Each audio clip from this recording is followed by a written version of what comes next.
Boa tarde, investidores. Vamos falar dos 3 melhores REITs de 2024. Sempre no final do ano nós fazemos uma retrospectiva aqui do que foram os melhores REITs, melhores setores e perspectiva para 2025. Mas antes de mais nada, hoje é 1º de janeiro, a gente começa com uma perspectiva de retrospectiva do que foram os 3 melhores REITs de 2024. Em terceiro lugar, começa o nosso aqui SL Green, código de negociação dele SLG. É um REIT focado em escritórios em Nova York, para quem não conhece bem Nova York, essa península, essa ilha que vos aparece aqui na imagem, a ilha de Manhattan. A SL Green é o maior proprietário de imóveis privados em Manhattan. Então já mostra uma grande qualidade dos imóveis que o REIT possui aqui nesse portfólio. Mas por que a SL Green performou tão bem, né? Aqui a gente vai falar do terceiro melhor REIT do ano de 2024. Ele entregou aqui em termos de valorização na cotação 50% e retorno total 58%, como vocês podem ver aqui no gráfico. A diferença entre os dois, só para você entender, que o retorno total a gente está incluindo aqui os dividendos que recebeu. E quem investiu lá no começo do ano, às vezes entrou em SL Green porque ele pagava um dividend yield bem elevado, né? E hoje é lógico, o dividend yield dele está mais baixo porque o REIT acaba se valorizando.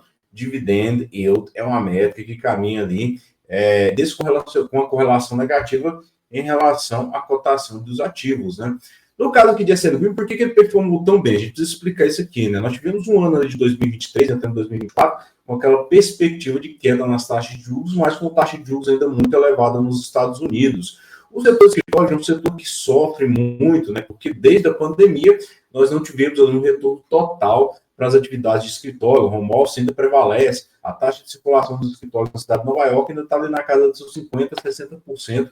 Enquanto o resto do mundo a gente sabe que voltou plenamente. O mercado receoso joga a cotação do REIT para baixo muito antes mesmo da gente ver a perda nos fundamentos. Afinal de contas, quem trabalha, nós analistas, trabalhamos aqui fazendo essas análises, tentando ver o futuro ali e sair ou entrar de diversos ativos, REITs, stocks aqui, de acordo com as perspectivas futuras. No caso de SL Green, ele é um REIT que ele vinha cortando de seu FFO por ação, que no caso aqui é o lucro por ação do REIT, a gente sabe que no longo prazo o que importa é o lucro por ação acompanhar. No caso dele, ele vinha acabando perdendo ali seu FFO por ação, chegou a cair 50% ali no meio do ano, né, em relação ao ano anterior.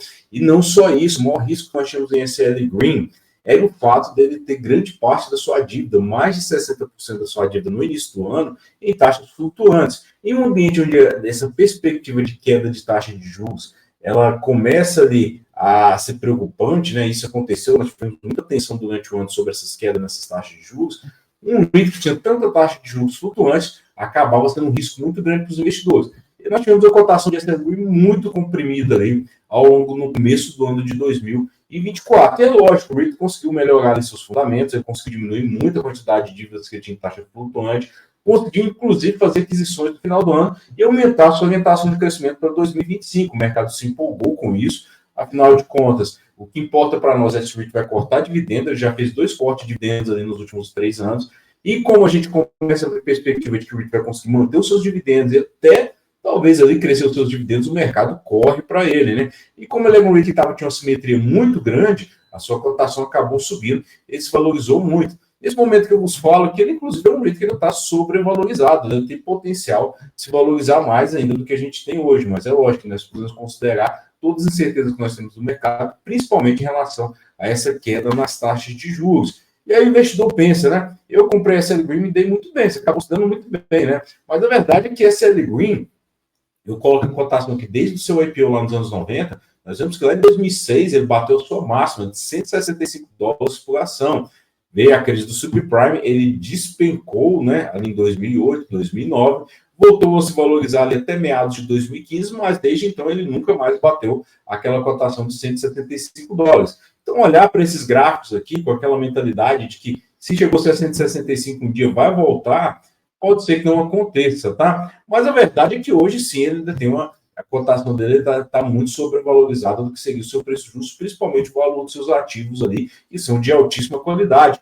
E não só isso, né? É um REIT que vem expandindo seu portfólio ali para outras regiões de Nova York e dos Estados Unidos, mas principalmente para o setor residencial, que é um setor muito promissor naquele mercado ali costeiro, principalmente no Nordeste dos Estados Unidos. Nós temos diversos REITs ali, como Avalon Bay, Camden, que são REITs residenciais de apartamento e que têm se dado muito bem naquela região ali de Nova York.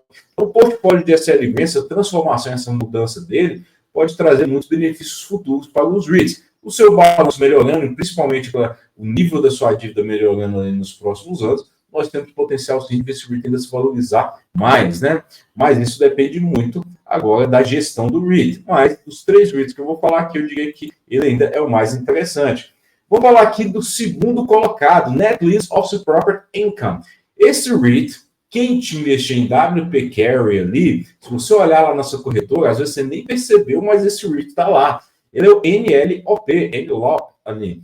Na verdade, o que aconteceu foi que WP Carey fez uma cisão do seu portfólio de escritórios. Ele pegou tudo aquilo que tinha de escritório. Lembra que eu falei com vocês aqui de SL Green? O setor de escritórios é um setor que enfrentava dificuldades, ainda enfrenta, né? Ainda é um mercado aí que ainda está, de certa forma, não está tão claro para nós como vai ser o futuro do setor de escritórios.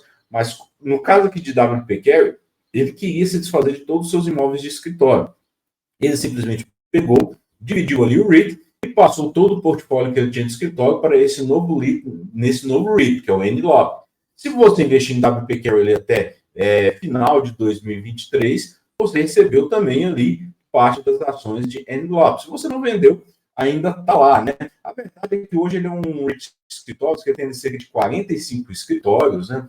Isso é importante tratar com o investidor, porque diferente de SL Green, onde ele aluga ali geralmente lajes, né, corporativas, no caso de NLOP, ele é um REIT que trabalha com contratos net lease, ou seja, ele aluga o prédio inteiro. Então, toda aquela questão de gestão do imóvel, elevador, tudo isso não é mais por conta do REIT. Fica ali para o inquilino fazer. A vantagem disso, né, que a gente tem que por REIT, contratos net lease são longos, com isso ele garante ali mais estabilidade ali para o investidor, mais estabilidade na receita também ali do REIT, mas em compensação ele não consegue captar todos aqueles reajustes de mercado, né? Essas variações de mercado de curto prazo que a gente tem, como aconteceu no setor industrial. Mas o caso aqui do setor de escritório, como o setor ainda é muito nebuloso, um REIT com contrato net lease, ele garante essa estabilidade maior do longo prazo. E aí o investidor deve estar pensando, pois, mano, então por que NLOP, o segundo melhor REIT aqui de 2000, a gente tem o terceiro e o segundo, né, 2 REITs de escritório, NLOP ele se valorizou quase 69%, né, bateu próximo aos 70% ali. Se você observar tanto a variação da cotação quanto o retorno total são a mesma coisa, porque é um REIT que não paga dividendo, né? Isso é interessante ressaltar aqui para o investidor, que você vê toda aquela valorização, você pensa que os fundamentos do REIT estão melhorando, e não está. Na verdade, o que ele vem fazendo é vendendo sistematicamente suas propriedades.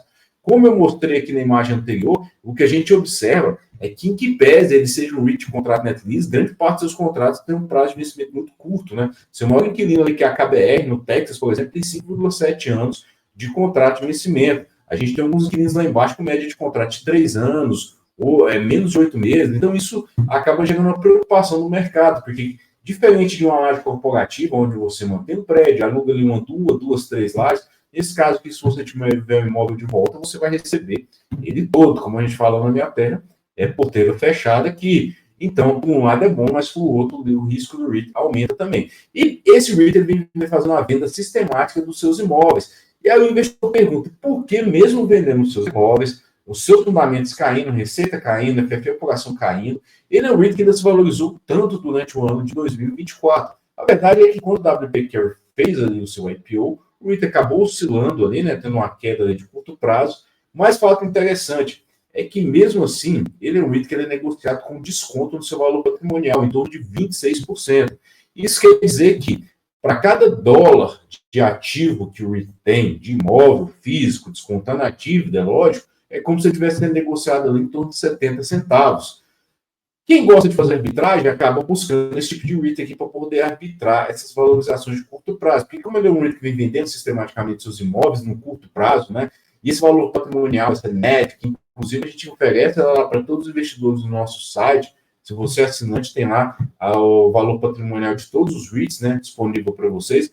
Vocês vão ver que desconto no longo prazo é complicado, porque esse valor patrimonial no longo prazo ele pode variar. Mas no curto prazo, como ele vem fazendo vendas sistemáticas, ele acaba entregando para o investidor esse valor aqui, que vem se destacando aqui na valorização, que de novo não é um REIT que entrega dividendo, mas lá no futuro a gente espera que 2026 talvez ele é um REIT que faça um pagamento de dividendo especial muito robusto aqui para os investidores, né? O que pede, como eu falei para vocês, quem está investindo nesse REIT não busca dividendo e busca essas arbitragens aqui com relação à valorização do imóvel com relação ao valor do imóvel, né, que ele vale hoje, com as vendas que ele vem fazendo. E ele conseguiu entregar aqui uma valorização robusta no ano de 2024, por isso ele é o segundo REIT aqui na nossa lista. E em primeiro lugar, esse é outro REIT para quem gosta de fazer arbitragem. Inclusive, eu já arbitrei ele aqui, né? Não é um REIT que está lá na nossa carteira recomendada, é extremamente arriscado, Power REIT. Ele é um REIT, a negociação dele é PW. Ele começou lá nos anos 70, inclusive ele é um dos REITs mais antigos listados na Bolsa dos Estados Unidos. Ele chama Power REIT exatamente porque ele começou ali com... No começo ele tinha até outro nome ali, porque ele trabalhava, até hoje ele tem, que são linhas ferroviárias. Então ele tem a dono da linha ferroviária e ele aluga ali para quem for passar o trem em cima, né? Só que esse é um modelo de negócio um pouco difícil de você expandir. E eles vieram expandindo com o tempo para energia renovável, né? São placas solares, eles têm fazendas de energia renovável. E agora o principal setor que eles vêm expandindo é para o setor de cannabis, que são os aluguéis desses galpões ali, espaços onde o inquilino vai plantar ali, principalmente cannabis, mas não só cannabis, né? Qualquer tipo de agricultura ali que precisa de condições especiais climáticas. E ele é um REIT que caiu muito, mas no ano de 2024 ele entregou 104% ali de valorização. Como eu expliquei, ele é um REIT que eu, no meu pessoal aqui, eu acabei arbitrando ele, mas não recomendei ele para ninguém, nem comentei, né? Quem são os nossos assinantes lá sabe que eu nem comentei, porque é extremamente arriscado, tem muito investidor que não entende o que é você fazer investimento em longo prazo, que é você arbitrar, que é você buscar dividendo. Existem diversas estratégias que a gente precisa entender quando a gente começa a investir nos Estados Unidos. Como eu expliquei para vocês aqui, só no ano de 2024 ele chegou a bater 287% de valorização, caiu. E eu sei que você, investidor, vai estar pensando aqui, é muita valorização, né? A verdade é que nem tanto, né? Se eu for ver aqui, PW ele é muito, mas muito volátil. Lá em 2021 para 2022, ele chegou a bater $80 por ação. Ele é um REIT extremamente caro, porque o mercado vinha muito empolgado com o setor de cannabis. Inovativa Industrial Properties também disparou nesse período aqui. Só que de $80, ele chegou a valer ali 41 centavos. Foi nessa época aqui, mais ou menos, que eu acabei dando entrada aqui nesse REIT, como eu expliquei, um REIT bem mais arriscado nesse caso aqui, e de 41 centavos de dólares, hoje ele já está valendo ali $1,33. Se você for ver bem, ele é uma penny stock. Penny stock, qualquer valorização ali, imagina uma penny stock que vale $1. Se ela passa a valer 1,10, no dia seguinte ela valorizou 10%. Então essa valorização em porcentagem ela é muito alta, mas porque ele é um REIT muito pequeno, uma penny stock, aqui esses pequenos centavos fazem muita diferença ali na porcentagem que o REIT acaba se valorizando. Por que eu falo que ele não é um REIT de longo prazo aqui? A gente nem recomenda ele na nossa carteira recomendada lá, que é na centraldoREIT.com.br, porque ele é um REIT que tem diversos problemas de gestão, tá? Gestão ali são conflitos de interesse ali entre os inquilinos, entre os proprietários e principalmente entre os tomadores de empréstimo ali que o REIT possui. E esses conflitos de gestão ali entre o seu CEO, entre o seu conselho, é algo que para nós não vale a pena o investidor se posicionar no longo prazo. Se você prestar bem aqui atenção, os 3 REITs que eu falei aqui, os 3 melhores REITs de 2023, um é SL Green, que é um REIT escritório que eu considero ainda interessante para o longo prazo, a gente até mantém aqui ele na nossa watchlist. Enlock, que é um REIT para quem faz arbitragem no valor patrimonial dos imóveis. E no caso de Power REIT aqui, é um REIT que a gente faz arbitragem aqui, mas em outro modelo aqui, por ser uma penny stock aqui, a gente busca ali essas pequenas variações de curto prazo aqui que o REIT possa... E variação de curto prazo não é trader, tá? Mas essas coisas aqui que o REIT vem fazendo aquisições, e pequenas aquisições geram ali muito burburinho, e como é um REIT muito depreciado, acaba valorizando. E nessa hora a gente acaba ali vendendo ele, né? E como é penny stock, acaba não perdendo assim, fazendo investimentos muito pesados. Se você ainda não conhece, esse é o nosso site, centraldoREIT.com.br. Lá nós temos o valor patrimonial de todos esses REITs, principalmente se você quiser fazer arbitragem ali em Enlock, como eu expliquei para vocês, tem lá também, tá? Mas o nosso foco é para os investidores de longo prazo, tanto investidores de dividendo, investidores de valorização, aqueles investidores que buscam REIT de qualidade. E é lógico, tem a nossa carteira de valor ali, que a gente faz ali, buscar REITs que tenham simetria, mas REITs de qualidade. Power REIT é um REIT que não entrou na nossa carteira de valor, por exemplo, porque não é um REIT de qualidade, né? Não possui a qualidade dele é bem baixa, para falar a verdade, mas dentro da nossa carteira de valor, nós sempre priorizamos ali a segurança em primeiro lugar. Tanto é que o nosso lema é renda em dólar, investindo com segurança. Afinal de contas, a gente não adianta buscar uma renda em dólar se o nosso patrimônio principal está derretendo ao longo do tempo. Espero que vocês tenham gostado desse vídeo, pessoal. Não deixe de se inscrever no nosso canal, ative o sininho ali e compartilhe ele com alguém aí que está investindo nos Estados Unidos. Quais foram os 3 melhores REITs de 2024? Você tem algum deles na carteira?